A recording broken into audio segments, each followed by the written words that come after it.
Je vous propose que nous commencions, si des collègues nous rejoignent, ils prendront le train en marche. Donc nous recevons aujourd'hui M. Thomas Fatome, qui est directeur général de la Caisse nationale d'assurance maladie depuis quelques années déjà, 2020 je crois, si je ne me trompe pas. Voilà. Et donc merci d'avoir répondu à notre invitation, et je crois que c'est une première, me disait Lise, que nous accueillons ici à la délégation un responsable de la CNAM, donc merci beaucoup. Vos missions à la tête du réseau opérationnel du régime d'assurance maladie obligatoire en France sont évidemment tout à fait essentielles, et elles intéressent directement les travaux que nous menons dans le cadre de notre délégation. C'est dans ce cadre-là d'ailleurs que se tient cette rencontre, puisque nous avons confié à nos trois collègues Pascal Grunig, Hélène Pantel et Céline Brulin un travail qui donnera lieu à un rapport sur les ARS. Vous définissez notamment au niveau national les orientations et les objectifs qui guident l'action de l'assurance maladie, et vous assurez bien entendu leur mise en œuvre opérationnelle sur le terrain. Vous veillez par ailleurs à ce que le service rendu au public soit homogène sur l'ensemble du territoire, et vous touchez donc à une problématique que nous connaissons bien et qui nous tient à cœur, qui est celui de la lutte contre la désertification médicale, qui est un sujet évidemment tout à fait essentiel dans les territoires. Vous êtes aussi très présent localement à travers les caisses dans chaque département, ce réseau de caisses primaires en quelque sorte qui irrigue tous les départements. Et ces caisses locales contribuent au déploiement d'une politique locale de santé qui est adaptée aux besoins spécifiques de chaque territoire, puisque les besoins ne sont pas les mêmes suivant les territoires. Invité au congrès des maires, en novembre dernier, vous aviez évoqué votre volonté de renforcer les liens entre les caisses locales et les élus, et puis aussi votre souhait de pouvoir, au niveau national, renforcer les liens et les échanges avec les associations nationales. Évidemment, la CNAM joue un rôle tout à fait essentiel concernant l'accès aux soins, et notamment à travers, vous nous en parlerez, la mobilisation d'outils conventionnels que vous avez qualifiés, on a regardé ça, de piliers des relations entre l'assurance maladie et les médecins. Voilà, les conventions médicales 2024-2029 intègrent d'ailleurs plusieurs mesures en faveur de l'accès aux soins. Voilà, cette audition nous permettra également d'échanger sur les actions que les caisses locales mènent avec les collectivités sur les territoires, et la façon dont ces conventions nationales conclues entre les syndicats représentatifs des professionnels de santé et la CNAM permettent de favoriser un meilleur accès aux soins. Je vous cède donc sans plus attendre la parole pour un échange. Ensuite, je donnerai la parole à nos rapporteurs de la mission ARS, et puis chacun évidemment pourra s'exprimer, poser des questions, faire des observations. Donc il s'agit d'un échange voilà, que nous souhaitons utile au travail que nous avons engagé avec notre rapporteur, et qui soit tout à fait direct et simple. Merci beaucoup en tous les cas d'avoir répondu à notre invitation.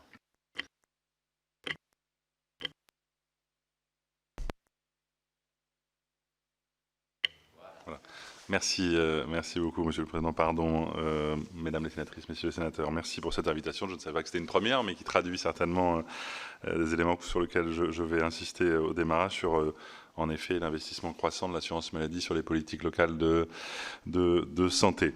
Très rapidement, peut-être en propos liminaires et sans être trop long. Vous l'avez rappelé, Monsieur le Président, nous sommes d'abord historiquement une caisse de remboursement de soins, une caisse qui apporte des services aux usagers, mais il est vrai que de plus en plus, et j'y reviendrai, de plus en plus de manière partenariale, nous souhaitons être des acteurs de politiques territorialisées de santé, au-delà des orientations de politique de santé publique définies par le gouvernement, votées le cas échéant par le Parlement. Insister peut-être aussi sur une évidence, mais que vous avez rappelé, Monsieur le Président, on peut s'appuyer pour cela sur ce réseau des caisses primaires, qui est un réseau départemental que nous avons souhaité conserver, consolider comme tel. Et pas de critique de mon côté, aucunement, on y reviendra certainement. J'aurai l'occasion d'évoquer bien sûr le travail avec les collectivités locales, aussi avec les agences régionales de santé, mais notre capacité à rester en proximité au niveau départemental est pour moi un atout. Les caisses connaissent leur territoire, elles connaissent leurs partenaires, elles connaissent les professionnels de santé, les élus la plupart du temps, elles connaissent leurs parties prenantes et donc elles savent adapter les politiques publiques aux enjeux territoriaux, vous l'avez rappelé, même en matière de santé. Et pourtant, nous portons, nous, à la Caisse nationale des politiques nationales de santé publique, même en politique de santé, il faut de plus en plus territorialiser. Si j'essaye, dans ce propos liminaire, d'illustrer notre investissement dans les sujets de politique locale de santé, peut-être prendre 3 séries de sujets. L'accès et l'organisation des soins, la prévention et entre guillemets un petit nouveau sur lequel on investit de plus en plus, c'est tout ce qui touche au sujet de santé-environnement, de transition écologique, qui sont pour nous un pilier de plus en plus important des politiques de santé. Je vais vraiment aller vite et j'imagine que l'échange permettra de préciser un certain nombre de choses. De part les conventions que nous signons avec les professionnels de santé, mais pas seulement, nous souhaitons être, et je crois que nous sommes déjà en bonne partie un acteur important de ces politiques d'accès aux soins et d'organisation du système de soins. Ça passe évidemment par tout ce qui tourne autour du soutien à l'exercice coordonné, maison de santé, centre de santé. Ça passe bien sûr, je pense qu'on y reviendra, au soutien et au déploiement des communautés professionnelles territoriales de santé, les CPTS qui petit à petit s'ancrent dans les territoires et sont pour nous un maillon important je dirais de discussion territoriale entre collectivités locales, agences régionales de santé, autres services de l'État, établissements de santé. Le monde de la médecine de ville, au sens large, est un monde par définition éclaté, émietté, autant de cabinets d'infirmiers, de professionnels de santé. Les CPTS permettent cette dimension territoriale qui n'existait pas jusque-là. Elles sont encore jeunes dans le paysage, on y reviendra, mais nous y croyons. Évidemment, investissement dans tout ce qui touche à la lutte contre les déserts médicaux. Et j'ai envie de dire d'ailleurs pas seulement les déserts médicaux, évidemment lutte contre des risques de désert pharmaceutique sans oublier également des risques de désert en matière d'accès aux soins dentaires, que ce soit par les politiques conventionnelles, y compris de régulation des installations, mais aussi des aides à l'installation et des partenariats avec les élus et les professionnels de santé. C'est un axe majeur d'investissement des caisses sur le terrain que d'accompagner et aussi les installations. Des dynamiques de guichet unique existent de plus en plus dans certains territoires au niveau départemental ou au niveau régional et nous en sommes généralement soit à l'initiative, soit partie prenante. Et puis ne pas oublier également que pas seulement un rôle d'interface avec les professionnels et avec les élus locaux, il y a aussi un rôle direct vis-à-vis des assurés et une de nos mobilisations les plus récentes et les plus fortes, c'est le plan d'action que nous avons engagé depuis 2 ans en lien bien sûr avec les ministres de la Santé successifs sur le fait de trouver un médecin traitant pour les personnes en ALD qui n'en avaient pas. On avait au début 2023 5,6% de personnes en ALD qui n'avaient pas de médecin traitant, ce qui veut dire dans l'autre sens, restons positifs, plus de 94% des personnes en ALD avaient un médecin traitant, mais ça voulait dire plusieurs centaines de milliers de personnes. Nous avons fait baisser ce taux de 20% en un peu plus de 2 ans et ça s'est pas fait uniquement par une impulsion nationale, ça s'est fait aussi par une mobilisation très territoriale avec des organisations, avec l'ensemble des parties prenantes, avec les CPTS, avec les MSP, avec les élus. Et je pense que c'est typiquement ce type d'action sur lequel nous pouvons être en proximité des acteurs importants de l'accès aux soins. Deuxième pilier de cet investissement dans les politiques locales de santé, c'est évidemment tout ce qui touche en matière de prévention. Pas besoin de revenir sur l'importance d'accélérer sur ce virage préventif. Nous l'avons posé à nouveau dans notre rapport chargé produit l'année dernière, que ce soit en termes évidemment d'abord de santé des assurés et de santé publique, mais aussi en termes de soutenabilité. Nous ne rétablirons pas la soutenabilité de l'assurance maladie si nous n'arrivons pas à accélérer, notamment en matière de prévention secondaire et tertiaire.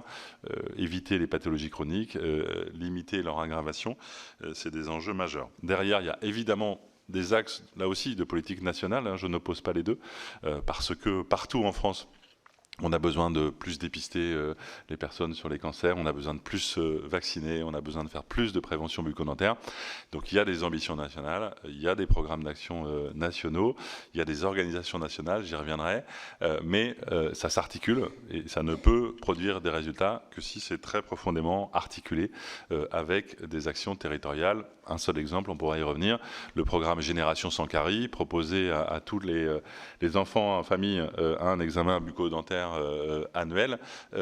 Ça, c'est un programme national, c'est un cycle d'invitation, un travail avec les dentistes et les complémentaires santé, mais c'est aussi des actions territorialisées dans les écoles, par exemple, pour aller promouvoir la prévention bucco-dentaire et le faire y compris dans les quartiers les plus défavorisés. Donc ces politiques de prévention, et c'est la même chose sur le dépistage organisé des cancers, vous le savez, je pense, nous sommes très investis sur ces sujets.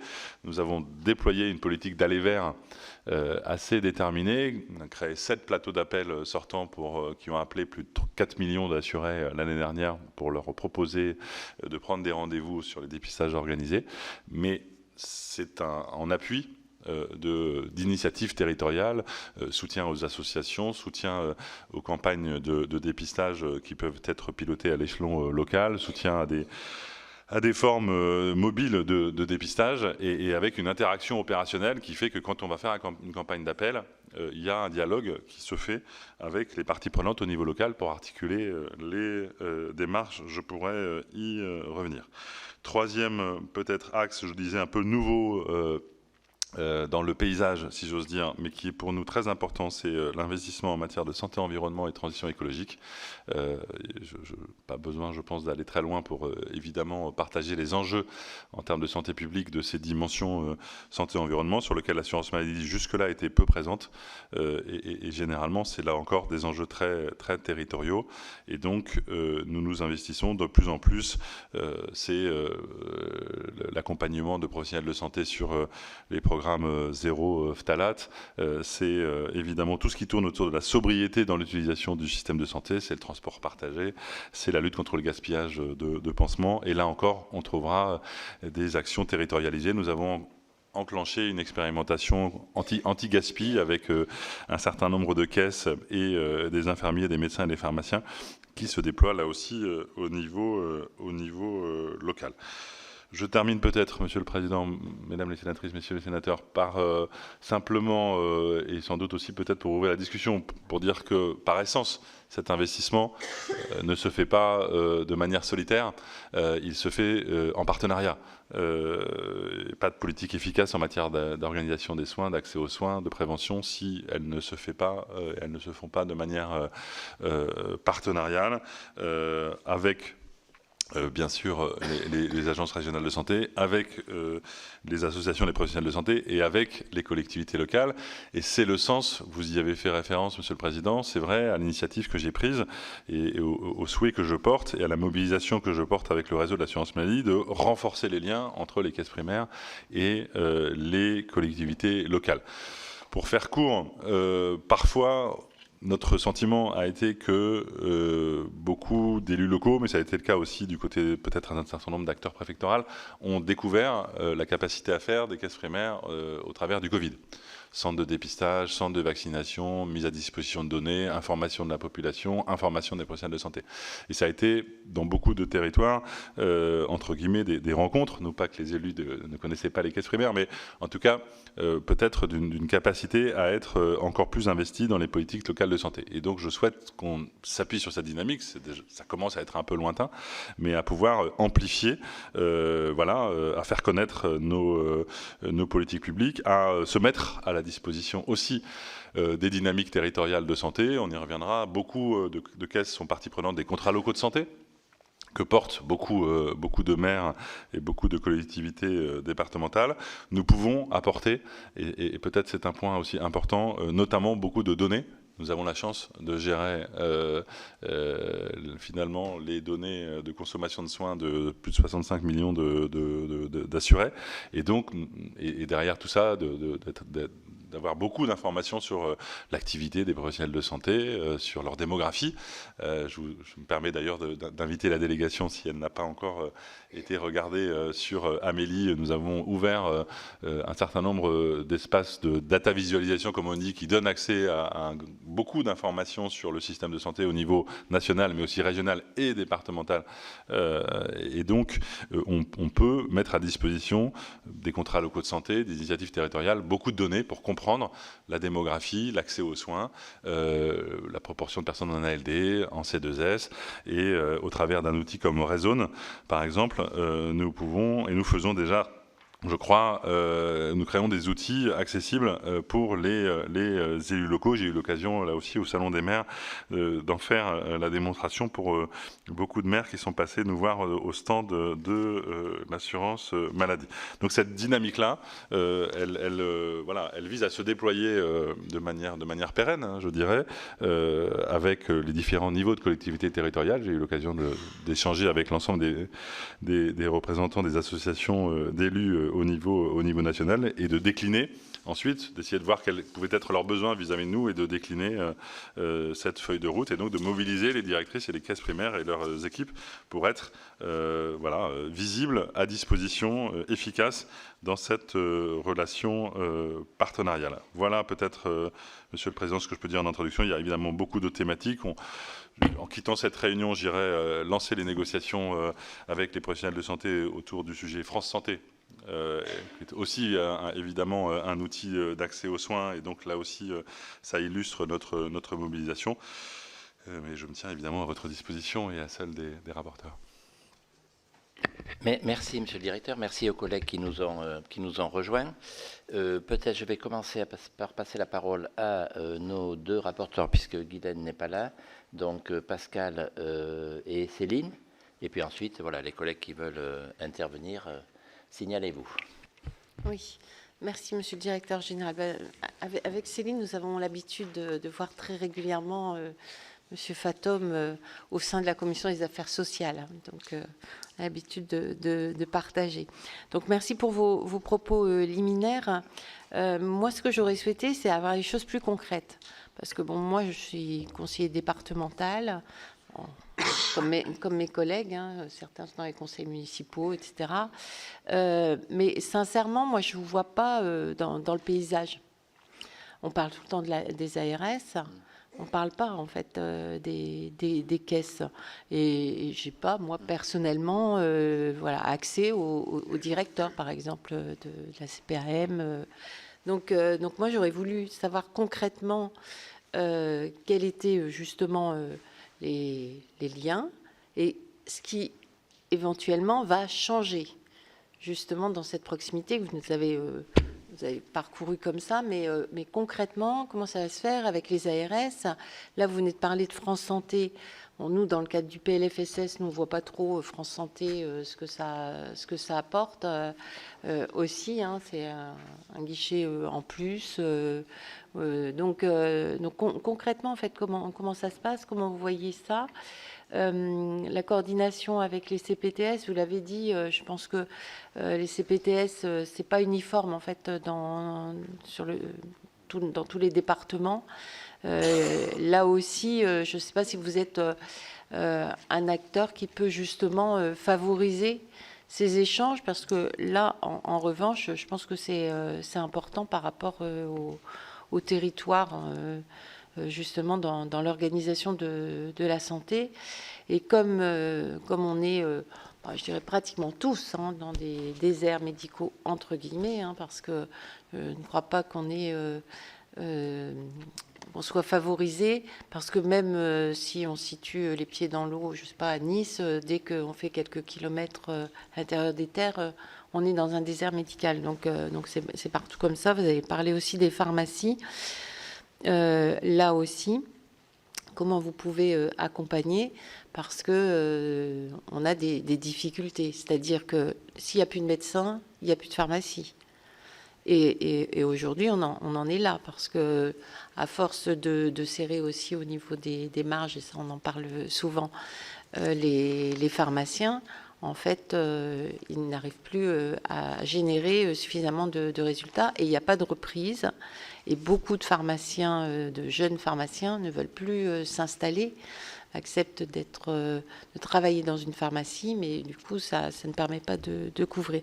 Donc, on voudrait savoir vraiment comment, en fait, vous allez être un acteur plus important au niveau du territoire, bien sûr, avec les associations des collectivités territoriales, mais c'est vraiment de ça dont on a besoin, parce que nous, notre sujet, ce sont les ARS, où les ARS, c'est pareil, des fois ça fonctionne bien, des fois ça fonctionne pas bien, on a plutôt des choses négatives en fait sur les ARS, qui en plus sont un échelon où c'est vrai que souvent ce qu'on aimerait, c'est que le préfet soit finalement l'autorité des ARS, ce qui n'est pas le cas, et donc parfois c'est difficile aussi. Donc voilà ce que je voulais vous demander. Merci.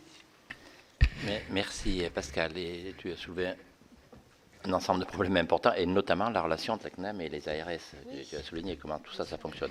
Céline. Pour compléter, mais un peu dans le même ordre d'idées, concrètement, par exemple, parce qu'on vous identifie, y compris les élus locaux, même si je partage ce qu'a dit Pascal sur le fait qu'on ne vous voit pas ou qu'on ne vous imagine pas forcément sur des politiques territorialisées, on vous identifie quand même, je pense, sur la donnée. Mais justement, cette donnée, elle doit permettre d'avoir des réponses qui collent le mieux possible au territoire et aux inégalités territoriales qu'il faut résorber. Et donc, par exemple, très concrètement, dans les aides à l'installation, comment ça se passe? Est-ce que vous travaillez avec l'ARS au niveau régional, avec les délégations départementales? Quelle approche un peu différenciée peut exister selon les besoins des territoires? Et puis, parce que vous avez évoqué France Santé, qui nous interroge aussi tous beaucoup. Par exemple, alors je ne sais pas si c'est vrai dans toutes les régions, mais en Normandie, France Santé va labelliser et du coup financer des structures à hauteur, enfin ce sera 15 structures par département, qu'il s'agisse de l'Orne, qui doit faire, je crois, 280 000 habitants, ou la Seine-Maritime, 1,2 million, avec des problématiques. Alors, il y a la désertification médicale, malheureusement, est un trait commun de à peu près toute la France aujourd'hui, mais enfin, il y a quand même des différences au sein même de départements. En quoi vous apportez justement cette lecture un peu plus précise de la réalité des territoires pour qu'on ait vraiment une réponse adaptée aux besoins de chacun? Merci. Je propose qu'on continue les interventions. Hervé Gillet, qui porte la voix de la Gironde. Merci beaucoup, Monsieur le Président. Merci, Monsieur le Directeur Général. Je partage en grande partie les propos des précédentes intervenantes sur un manque de lecture, effectivement, en termes de territorialisation aujourd'hui, d'autant plus que sur la santé, on a encore un petit peu de mal à avoir des zones véritablement claires en termes de découpage territoriaux. Les contrats locaux de santé ne correspondent pas nécessairement au CPTS, par exemple. Et on a souvent donc quelques difficultés à avoir des lignes de visibilité sur les territoires. Ce que l'on peut voir par ailleurs, c'est que, par contre, quand des politiques de santé sont portées par des syndicats mixtes de territoire, notamment des syndicats de pays, etc., puisqu'il y en a, on a là une amélioration de l'engagement partenarial des acteurs. Et c'est à ce sujet-là que je voudrais aussi vous interroger sur la place éventuelle que vous prenez, ou que vous souhaiteriez prendre d'ailleurs, dans le cadre de ces politiques qui sont portées par des syndicats mixtes de territoire. Évidemment, c'est un partenariat de l'ensemble des acteurs, mais prenons un exemple sur le maintien à domicile pour les personnes âgées, et donc toutes les actions de prévention et d'action qui peuvent se mettre en place et que nous soutenons de toute évidence à ce niveau-là. Quel est votre point de vue là-dessus? Est-ce que vous souhaitez aussi vous impliquer sur ce type de stratégie qui ont des répercussions non négligeables, d'une part en termes évidemment de prévention et d'information de l'usager ordinaire, mais aussi des des impacts, et des impacts financiers d'ailleurs, parce que quand il y a des modalités d'organisation sur les territoires, il y a quand même des conséquences que l'on peut voir. Le maintien à domicile est toujours beaucoup moins coûteux à un moment donné que le placement dans un organisme spécialisé. Donc on voit bien que sur ces problématiques de politique de santé sur les territoires, il y a aujourd'hui effectivement ce manque de lisibilité, et ça serait bien de pouvoir le mettre effectivement en perspective. Et puis pour terminer, vous l'avez abordé ce sujet-là, mais il monte de plus en plus en puissance sur les problèmes de prévention sanitaire, de prévention santé, mais de prévention sanitaire.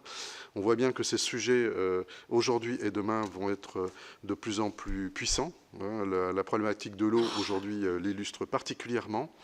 Quel regard vous portez sur ces montées en puissance aujourd'hui, notamment sur les consommations d'usage et notamment la consommation d'eau potable? Je vous remercie. Merci Hervé. Nadia. Merci Monsieur le Président et bonjour Monsieur le Directeur Général, ravi de vous retrouver. Alors moi je vais aller dans le prolongement des remarques de mes collègues et c'est pas surprenant finalement. Vous êtes à identifier la CNAM dans le cadre des négociations conventionnelles. En fait c'est à ce moment-là qu'on est sollicité par les acteurs de nos territoires, par nos syndicats qui nous disent ça coince, on nous écoute pas, voilà, on va passer en force alors qu'on n'a pas signé les conventions. Donc là ça se tend un petit peu et on vous sollicite. Mais c'est vrai que votre visibilité sur le territoire, elle est moins évidente et de même que mes collègues, je dirais, on a du mal à voir comment s'articule votre action par rapport à celle des ARS. Tout simplement, comme le disait Céline, quelles aides concrètes à l'installation, à quel moment on peut se tourner vers nous, vers vous, ou conseiller aux acteurs du territoire de le faire. Et puisque vous avez évoqué, enfin on était plusieurs à évoquer cette fameuse labellisation France Santé, moi je dis finalement on rebrouille la visibilité au niveau national, au niveau local, et puis finalement avec ce nouveau réseau. Alors est-ce que c'est un nouveau réseau? Est-ce que c'est un réseau existant? C'est là qu'il y a une petite ambiguïté. Et puis après, je voudrais vous demander quel est votre sentiment. Est-ce qu'il faut labelliser? Est-ce que c'est vraiment pertinent de labelliser des CPTS ou plutôt des maisons de soins coordonnées? Puisque finalement, là, ce sont vraiment des lieux de soins concrètement où les professionnels de santé organisent une nouvelle manière de prendre les patients en charge. Est-ce que vraiment il est pertinent de labelliser? Et puis je vous rappelle qu'au Sénat on avait un petit peu toussé quand on a commencé à inaugurer des maisons France Santé alors que le dispositif avait aucune existence légale puisqu'on n'avait pas de projet de loi de finances. Merci Nadia. Sonia. Oui, les questions viennent en écoutant celles des collègues. Donc, je vais rebondir sur les interactions entre vous et les ARS et votre rôle sur le terrain. Et effectivement, pour ceux qui sont engagés depuis un certain nombre d'années, on a vu le rôle local s'amoindrir et se résumer à un fonctionnement interne dans un bureau de gestion du rôle assurantiel de la sécurité sociale, très, très clairement, alors qu'il fut un temps où il y avait des délégués présents sur le terrain, il y avait aussi une présence territoriale au travers de permanences dans tous les territoires, et ça, certes, dans certains pôles de services publics qui ont été organisés, on trouve de temps en temps la permanence, mais pour le coup, ça n'obéit pas à l'aménagement du territoire et au maintien de cette fonction qui était quand même complètement essentielle pour les assurés sociaux et qui le reste. Et donc moi j'ai deux questions. Est-ce que vous considérez que mon espace santé et l'utilisation quasi pas systématique, mais en tout cas quasiment imposé du numérique est un sujet et remplit son office, ou est-ce qu'il faut encore, malgré tout, prévoir une présence humaine et ce rôle de service de conseil et d'accompagnement, d'autant plus que dans vos fonctions, vous avez quand même mis en avant la prévention, et la prévention, ça ne se passe pas exclusivement par les voies numériques. Et puis, ma deuxième question, c'est comment ça se passe au niveau de la présence des professionnels de santé, je pense aux médecins entre autres évidemment, ça ne vous étonnera pas, dans les territoires, dans la mesure où le vrai élément de pouvoir que vous avez, c'est le remboursement des consultations et des actes. Est-ce que c'est l'ARS qui vous donne une cartographie qui vous dit peut-être qu'à l'avenir, en fonction d'une présence ou pas dans un CPTS, ce levier sera un levier utile, ou est-ce que vous considérez que ça fait partie des outils que vous devez dès à présent mettre en avant vous-même? Je vous remercie. Merci. Anne-Sophie Patrus, Réveil. Monsieur le Président, bonjour Monsieur le Président, Monsieur le Directeur Général. Un sujet un petit peu d'actualité avec l'expérimentation qui concernait certains quartiers populaires de la ville avec la présence des SECPA. Aujourd'hui, on a des différents... en tout cas, une remise en question de l'existence de cette expérimentation. Est-ce que vous pouvez nous éclairer sur les bases de ce potentiel arrêt? Est-ce que vous avez fait des statistiques ou autres qui permettraient de nous expliquer un petit peu plus avant cette potentielle interruption du financement? Merci Anne-Sophie. À vous, Monsieur le Directeur Général. Merci beaucoup. Peut-être d'abord, rebondir sur ce qui a été dit sur le manque de visibilité qui, pour moi, justifie pleinement la démarche que j'ai souhaité engager l'année dernière, qui vise à se déployer et qui montre le chemin qu'on a à parcourir. Je pense que le diagnostic est par définition différent selon les territoires, mais ce que vous évoquez là, on a pu le ressentir, et ce qui a justifié le fait qu'on souhaite être plus visible, se faire connaître, être plus à la disposition des collectivités territoriales, entre guillemets en offreur de services. Je reviendrai sur un certain nombre d'exemples, donc je me permets de le dire, et pardon Madame la Sénatrice, mais ce que vous décrivez, qui peut certainement être une réalité, hein, je ne conteste pas du tout le diagnostic, enfin, c'est justement pas ça qu'on porte. À la fois notre présence territoriale, je reviendrai sur les accueils, etc., et la déclinaison de politique territoriale. Donc voilà, cette démarche très proactive, très systématique. Voilà, je vais prendre un seul exemple. J'ai demandé quelque chose de très simple, hein, directrice ou directeur de caisse, dès lors que les élections municipales seront passées, qu'elles systématiquement voilà, prennent contact avec les nouvelles équipes pour faire connaître la caisse, et que systématiquement ce réflexe te prenne de proposer de venir à des associations de maires, à devenir, voilà, être visible dans le paysage local. Je crois qu'elles le sont davantage qu'il y a 5 ans tout de même, mais manifestement il y a des progrès à faire, et c'est ça justement qu'on porte dans cette démarche que j'ai lancée l'année dernière. Deuxième élément, sur les agences régionales de santé. Moi, je veux dire qu'on travaille en très très bonne intelligence avec les agences régionales de santé, au niveau départemental comme au niveau régional, sur toute une série de sujets, notamment ceux que j'ai évoqués, mais pas seulement, autour des sujets aussi, bien sûr, de régulation des dépenses, de qualité des soins, de programmes de pertinence. Il y a énormément d'interactions. De fait, nous sommes présents au niveau départemental, même si j'ai un niveau de coordination au niveau régional, mais qui est relativement souple et léger. Cette interface se fait à 2 niveaux, au niveau des départements, des délégations départementales, et au niveau de la région, selon les sujets. Et les feuilles de route sont partagées. Feuille de route prévention, feuille de route accès aux soins, organisation des soins. On a généralement, de par notre taille qui est plus importante au niveau départemental qu'une délégation départementale, l'ARS va notamment généralement s'appuyer sur nous quand on va passer, je dirais, aux travaux pratiques, contractualiser avec une maison de santé, contractualiser avec une CPTS.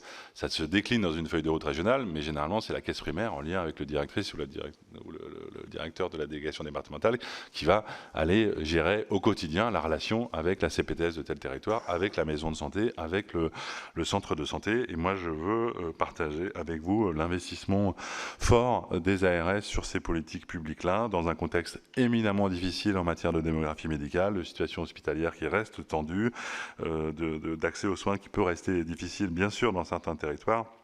Et là-dessus, me féliciter du partenariat que nous avons avec eux. Je dis souvent, c'est nos cousins germains. Un certain nombre de personnels des agences, d'ailleurs, sont issus de l'assurance maladie.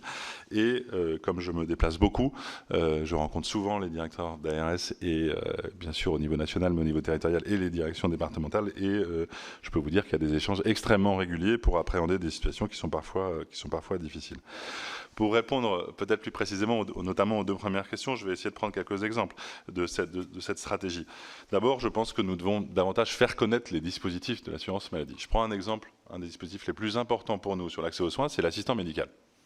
Un assistant médical, c'est quelqu'un qui va travailler auprès d'un médecin généraliste, principalement, ça peut être un spécialiste, mais pour prendre en charge son temps non médical, son temps administratif, et qui va voilà, lui permettre d'alléger cette tâche-là et de lui permettre de se consacrer quasi totalement aux soins. Ça fonctionne, ça permet à un médecin traitant de prendre 10 à 15% de patients en plus sans travailler plus. C'est ça le but, c'est de lui prendre l'heure, l'heure et demie, les 2 heures régulièrement de tâches administratives, préparation de la consultation, gestion des dossiers administratifs, etc. Plus de 9500 contrats d'assistants médicaux ont été signés. Pourquoi je vous parle de ça et du rôle avec les élus? C'est qu'il y a un des sujets qui intéresse beaucoup les élus, c'est que derrière ce sujet d'assistant médical, et ça sera pareil d'ailleurs avec le docteur junior qui va arriver la 4e année de médecine générale à l'automne prochain, vous le savez, c'est des sujets immobiliers, c'est des sujets de locaux. Premier sujet que nous disent les médecins, mais moi je suis très fan, je veux bien recruter un assistant médical, mais je ne sais pas l'asseoir, je n'ai pas de place, je ne sais pas comment faire. Et donc derrière ça, et là aussi j'ai invité mes directrices et mes directeurs de caisse à vraiment essayer de tout faire pour se rapprocher des élus. Comment on peut faire pour accompagner un projet de maison de santé, pour accompagner un déménagement, pour essayer de trouver des solutions, pour accompagner les professionnels de santé? On n'est pas promoteur immobilier, c'est les élus qui connaissent leur territoire, c'est les élus qui peuvent être en responsabilité, que ce soit au niveau... Voilà, c'est les élus qui ont pu porter des initiatives d'ailleurs dans ce domaine-là. Donc voilà, premier exemple, faire connaître un dispositif comme l'assistant médical et ce qu'il embarque derrière lui. Deuxième élément, c'est, je dirais, être à la disposition des élus sur des initiatives que vous prenez, qu'ils prennent en matière de santé. Et je pense d'abord aux contrats locaux de santé. Quand on a interrogé les caisses, elles nous disent 80% d'entre elles sont autour de la table des contrats locaux de santé. Et pour prendre là aussi des exemples très concrets, si les contrats locaux de santé prennent des sujets de prévention, pas totalement exclu que la caisse primaire puisse proposer des thèmes et puis qu'elle puisse dire, si vous voulez faire des choses sur le dépistage organisé des cancers, je reprends cet exemple-là, nous on est en situation d'aller vous donner des données, d'aller solliciter les personnes qui ne sont pas dépistées, d'aller faire des mailings, d'aller faire des courriers, voilà. Je prends un exemple sur, par exemple, la prévention en matière cardiovasculaire. On est partie prenante de l'opération du bus des cœurs des femmes, que vous connaissez peut-être. C'est un bus qui fait agir pour le cœur des femmes, qui fait le tour d'un certain nombre de villes pour proposer des dépistages. Généralement, ça se fait en partenariat avec les élus. On accueille le bus, on va faire des mailings vis-à-vis des femmes pour leur dire il y a un bus qui vient, allez, venez, c'est tout simple, venez vous faire dépister. Et ça marche. C'est des milliers et des milliers de femmes qui se font dépister et généralement qui n'y seraient pas allées si on n'avait pas monté ce type d'opération. Donc c'est être à la disposition des élus locaux. Et puis je reviens sur les données.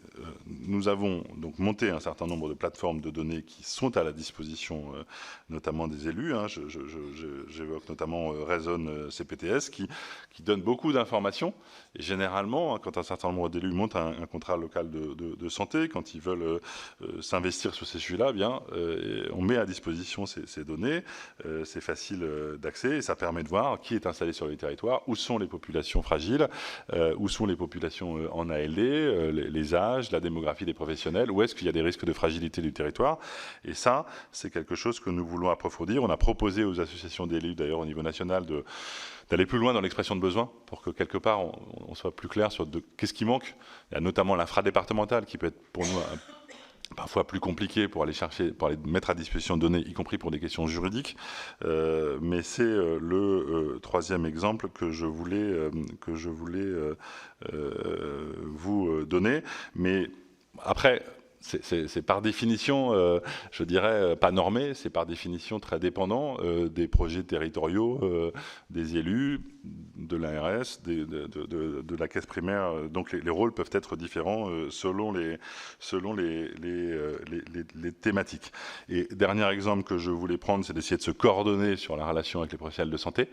Et c'est notamment toutes les logiques en termes de guichets uniques, qui parfois sont pilotées à l'initiative du conseil départemental, parfois réunissent différents acteurs, collectivités d'une intercommunalité ou d'autres niveaux de bassins de vie, et généralement mettre autour de la table la caisse primaire, l'ARS, l'URSSAF, pour pouvoir assumer l'ensemble des tâches administratives autour de l'installation des médecins. C'était des dynamiques qui existent et que nous voulons renforcer.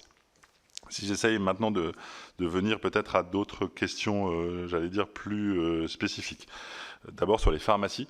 Je parlais tout à l'heure volontairement de risque de désert pharmaceutique. Il y a des territoires dans lesquels, à la fois d'ailleurs la conjonction de médecins qui sont partis et de pharmacies qui peuvent rester en nombre très limité nous inquiète. C'est la raison pour laquelle nous avons signé avec les pharmaciens un avenant pour mettre en œuvre une aide aux pharmacies en zone fragile. Qui aujourd'hui, c'est jusque-là déployé de manière insuffisante puisque seuls 150 pharmacies en ont bénéficié. C'est la raison pour laquelle un amendement a été voté au projet de loi de financement de la sécurité sociale pour nous permettre, et c'était notre demande, d'étendre ce dispositif, puisque l'objectif, c'est bien d'aider 1000 pharmacies en territoire fragile pour qu'elles bénéficient d'une aide pérenne de 20 000 euros. Voilà, typiquement, la dernière pharmacie dans la collectivité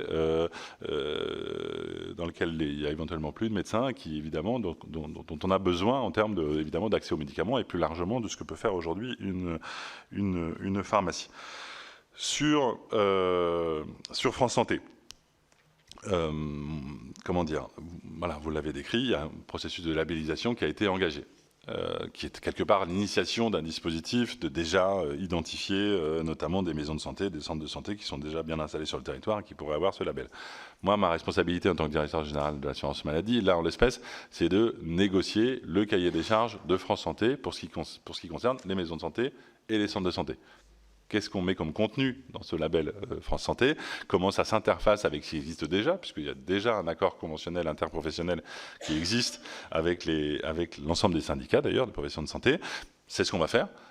Lancement des négociations, je le disais ce matin.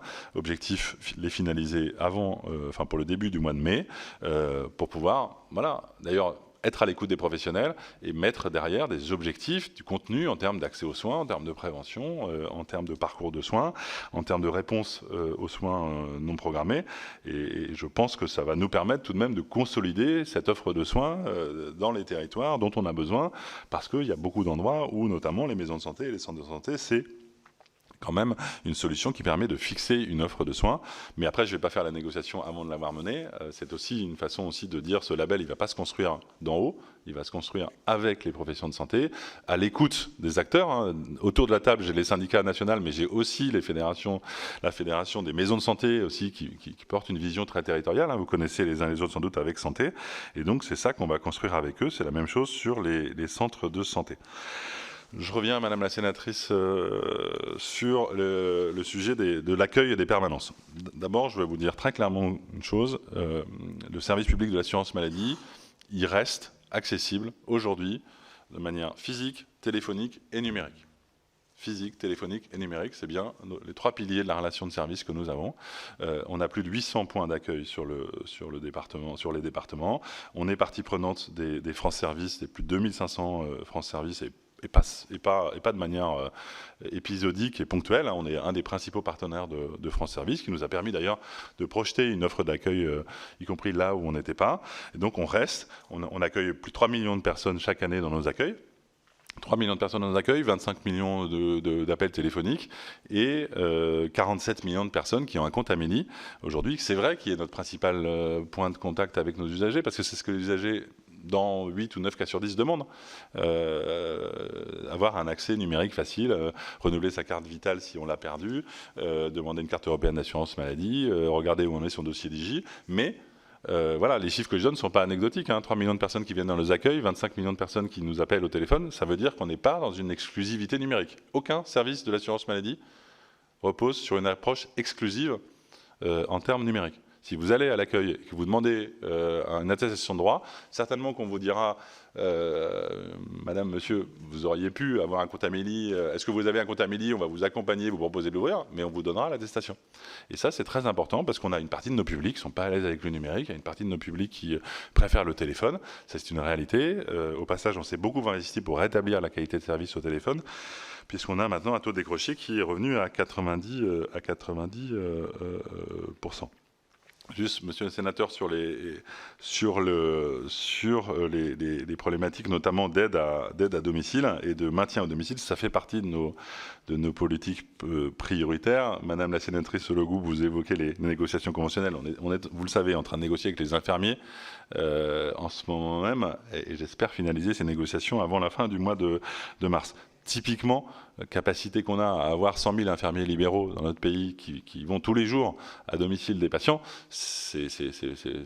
voilà, c'est pas quelque chose qu'on subit du côté de l'assurance maladie, c'est un atout qu'on veut à tout prix préserver, parce que quand on voit l'ampleur de l'évolution démographique des personnes âgées que vous connaissez, on a à tout prix besoin. Voilà. Et c'est vrai que derrière ces discussions nationales, il y a ensuite une animation territoriale qui peut se décliner d'ailleurs avec des SIAD, avec des SAD, avec des collectivités, bien sûr derrière avec le médico-social, avec des EHPAD. C'est quelque chose de précieux. Là-dessus, je voulais aussi revenir justement sur les CPTS qui parfois, de manière peut-être souvent un peu injuste, mais il faut aussi entendre les critiques, sont un peu critiqués. Moi, je l'ai dit, je pense que les CPTS peuvent être un lieu favorisant le dialogue entre les pouvoirs publics, les collectivités territoriales, les élus et les professionnels de santé. Encore une fois, c'était le chaînon manquant. Quand au niveau d'un département, vous pouvez notamment discuter avec les 5-6 CPTS du département, les services de l'État, les élus impliqués, et que vous pouvez essayer de prioriser un certain nombre d'actions en termes de prévention, en termes d'accès aux soins, ça me semble extrêmement précieux. Et que dans un bassin de vie, la même chose, je pense que, je parle sous le contrôle des élus que vous êtes, quand on peut investir des politiques locales de santé, eh bien, je pense qu'aujourd'hui, le maire, le patron de l'intercommunalité, il a en face de lui un patron de CPTS. Alors, c'est pas un patron d'entreprise, c'est pas un patron de service public, c'est un fédérateur de médecins, d'infirmiers, de pharmaciens, de kinés, qui sont des libéraux, et donc qui se mènent pas à la baguette, heureusement, c'est les libéraux, mais qui peut fédérer. Et ça n'existait pas jusque-là. Et je pense que dans ces politiques territoriales de santé, c'est un atout pour l'ensemble des parties prenantes. Madame la sénatrice m'avait interrogé sur SECPA, sur les centres de santé en effet dans les quartiers, qui est en effet une expérimentation de l'article 51 que vous connaissez, qui est dispositif copiloté par le ministère de la Santé et par l'assurance maladie sur ces expérimentations. Peut-être rassurer, vous rassurer, en tout cas rassurer à nouveau les porteurs de ces projets. La ministre l'a indiqué très officiellement, elle a adressé un courrier à l'ensemble des porteurs des maisons de santé SECPA.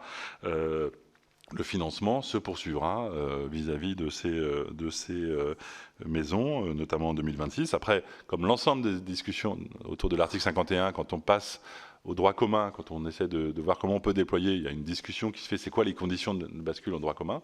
Donc ça doit se faire d'ici la fin de l'année 2026, mais en tous les cas, pas de remise en cause d'un dispositif. Par ailleurs, voilà, c'est un investissement important, c'est des structures qui sont dotées de moyens nettement supérieurs aux maisons de santé traditionnelles, donc c'est aussi légitime qu'on se pose la question de savoir dans quelles conditions tout ça pourra se déployer dans le droit commun, mais en tout cas, maintien d'un dispositif qui apporte une réponse notamment aux assurés, aux usagers, aux patients dans les territoires en grande fragilité.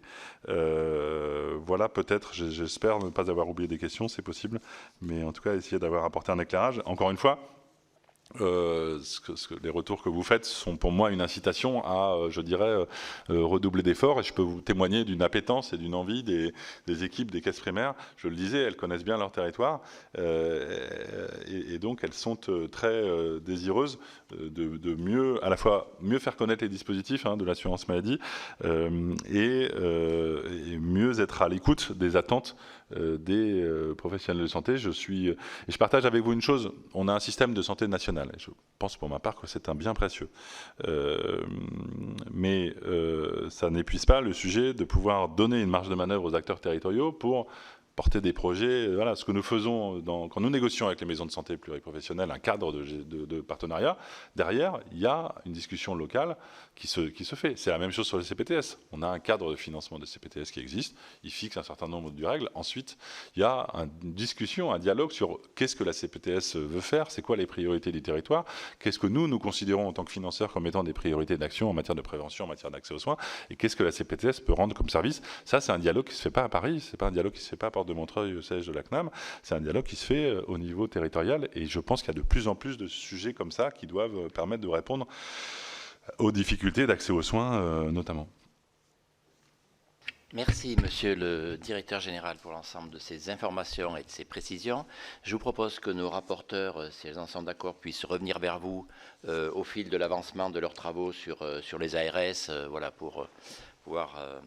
voilà, j'imagine qu'au cours des travaux, de nouveaux sujets émergeront, qu'elles puissent revenir vers vous donc pour pouvoir échanger avant l'élaboration d'un rapport définitif qui nous sera présenté. En tous les cas, vraiment, merci beaucoup à vous d'avoir accepté notre invitation et de l'ensemble de ces précisions. Merci beaucoup. Merci beaucoup.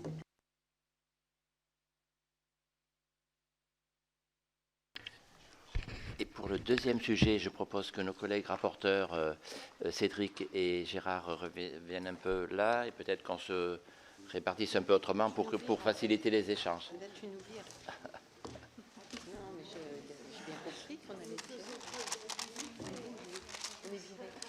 Non, mais ils peuvent venir de l'autre côté, il y a de la place.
Bien.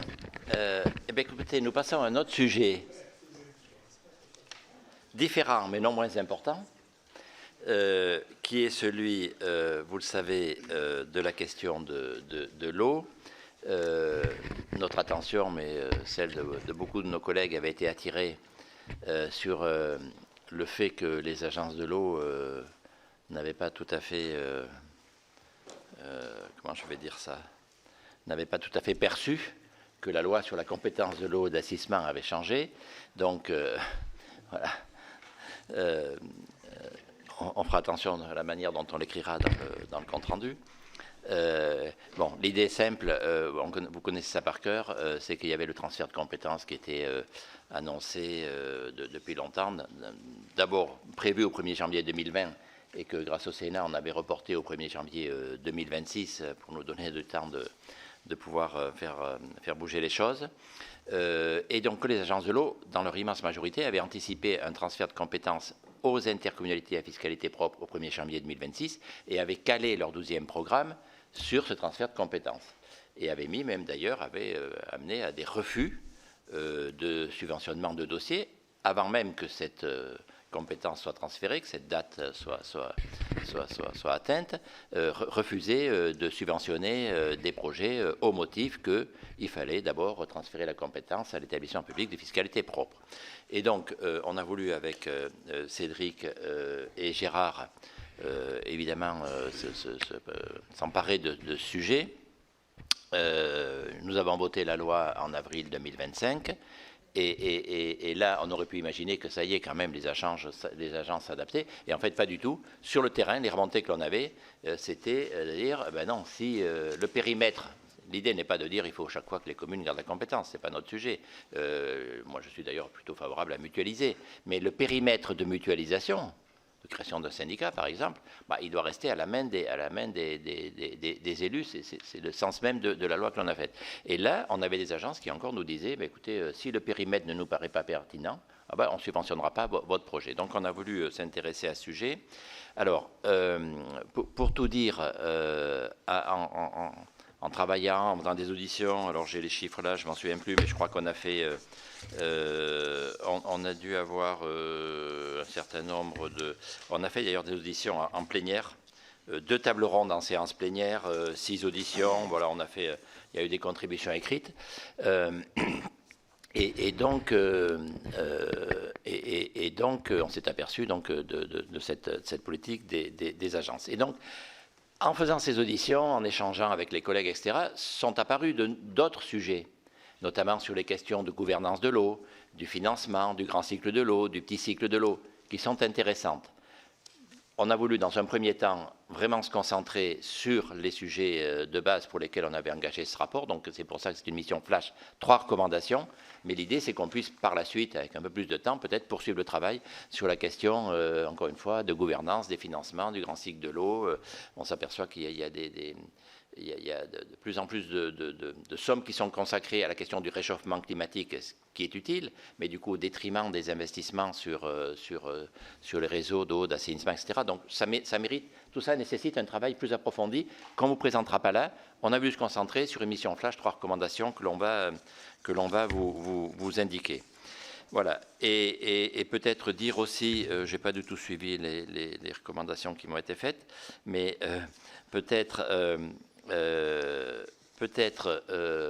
mais bon, on connaît un peu le sujet, peut-être dire aussi quand même que les auditions qu'on a eues, les rencontres qu'on a eues avec les agences, ont fait que les agences ont pris en compte quand même cette réalité nouvelle législative et puis les demandes que l'on faisait et ont déjà, au fil des travaux qu'on menait avec eux, ont déjà modifié leur 12e programme pour nous garantir que la nature juridique du porteur de projet ne serait pas prise en compte dans la décision d'attribuer des subventions. C'est-à-dire où le projet est éligible ou il n'est pas. S'il est éligible, il ne peut pas être conditionné à la nature juridique du porteur de projet, commune, syndicat, petit syndicat, grand syndicat, intercommunalité, fiscalité propre ou autre.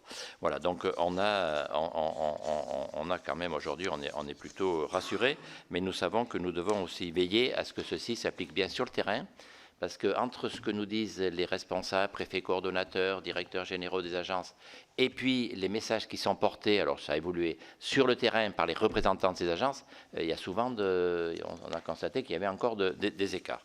En tous les cas, je pense que les choses sont en voie de s'améliorer, et on va figer ça dans 3 recommandations que l'on va vous présenter. Et sans plus attendre, je passe la parole à Cédric. Nous avons mené ce travail à 3 et donc nous présenterons nos conclusions à 3 voix. Merci, Monsieur le Président. Effectivement, vous avez déconstruit la présentation, donc je vais déconstruire mon propos également, même si tu as dit le principal. Moi, je me suis senti dans la peau d'un accoucheur quand même pendant ces auditions, parce que le plus difficile d'un accoucheur, tu connais le concept je t'expliquerai. Ouais. On en reparlera si tu veux. Il y a même des tutos. La principale difficulté face notamment aux agences de l'eau, ça a été de leur faire convenir de la réalité du terrain que l'on vivait, de l'ensemble des témoignages que l'on avait, des élus qui nous disaient sur les territoires, les agences de l'eau ne financent plus à partir du moment où on est en régie, où on est resté en commune. Alors, anticipant sur la loi, parce que la loi de 2015, tu l'as rappelé, elle ne devait s'appliquer qu'à partir de 2026 sur l'obligation de transfert.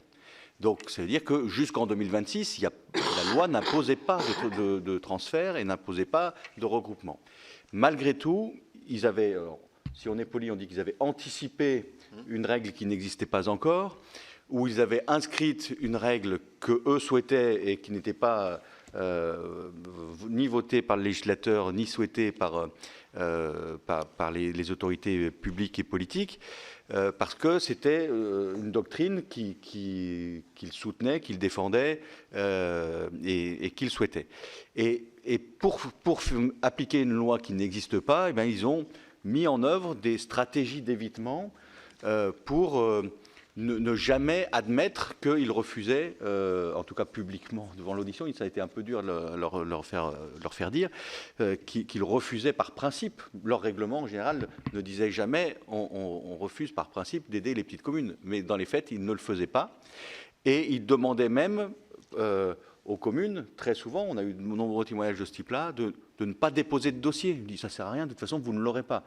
Et ce qui leur permettait après de justifier qu'ils avaient un taux de refus de dossiers assez faible. Mais oui, parce que du coup, les dossiers n'allaient même pas jusqu'au bout du dépôt. Donc, on a quand même réussi à bon gré, mal gré, à convenir que c'était une pratique quand même assez régulière. Alors déjà, il s'appuyait aussi sur une directive ministérielle, une circulaire ministérielle, qui, dans une phrase qui peut paraître comme ça un peu sibylline, dans une directive, une circulaire qui fait plusieurs pages, qui disait que compte tenu de la technicité et des moyens financiers à déployer, vous veillerez à inciter à la mise en place, dans les meilleurs délais, d'une maîtrise d'ouvrage à l'échelle la plus adaptée. C'est sibyllin, ça paraît adapté, ça paraît normal. Voilà.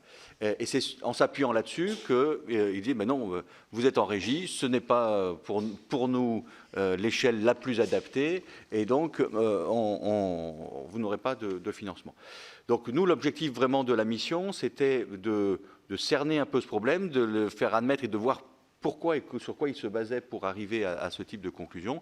Et ça fera partie des préconisations de faire en sorte de remédier à ça, d'autant plus que la loi du 11 avril 2025 revient maintenant formellement sur ce dispositif. Le législateur dit que c'est la libre administration des collectivités et que c'est les élus qui décideront si dans tel territoire ils veulent transférer ou dans tel autre ils veulent conserver.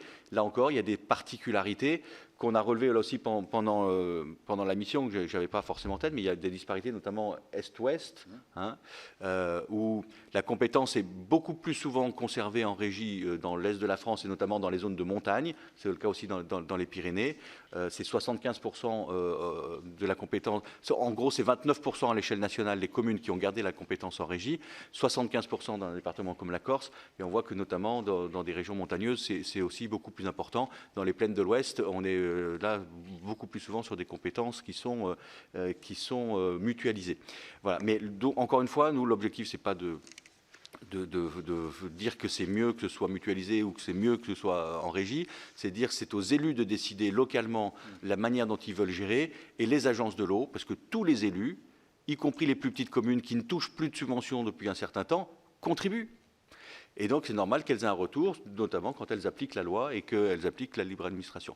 Donc, voilà la manière dont on a travaillé. Et effectivement, comme le disait le président, l'objectif, c'était aussi de revenir sur ces règles, de leur faire admettre qu'il y avait une difficulté et de leur faire changer leur pratique. Le président l'a dit, certains l'ont déjà intégré. Je pense qu'il faudra continuer à être vigilant puisque les mentalités ne changent pas aussi vite que les délibérations ou que les circulaires. Et c'est à nous aussi de bien rappeler à nos collègues que c'est à eux c'est pas parce qu'ils sont en régie qu'ils n'ont pas le droit à une subvention et que si justement, on y reviendra peut-être sur les préconisations, si justement il y avait un problème de ce type-là, on souhaite qu'il puisse y avoir aussi à la fois une justification qui leur soit apportée en cas de refus, mais aussi une capacité de recours pour faire valoir leurs droits quand ces derniers ne seraient pas respectés. Donc voilà, j'ai maintenant déconstruit une deuxième fois le propos et c'est... Juste un petit complément avant que tu proposes, c'est que le problème, c'est que la question ne se posait pas seulement sur communes ou interco, mais les conditionnements des aides portaient sur la pertinence du périmètre. C'est-à-dire même des communes qui s'étaient regroupées en syndicats, oui. Un certain nombre d'agences disaient, mais si le périmètre du syndicat ne nous paraît pas pertinent, il n'y aura pas de subvention. Ce n'est pas seulement commune ou pas commune, c'est que ça va plus loin. C'est-à-dire que les agences de l'eau conditionnaient leurs aides à l'idée qu'elles se faisaient de la pertinence de la mutualisation qui avait été choisie par les élus locaux. Oui, sans l'écrire évidemment.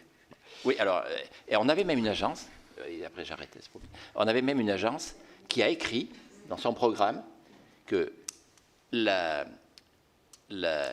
projets qui émanaient d'une commune ou d'un syndicat de communes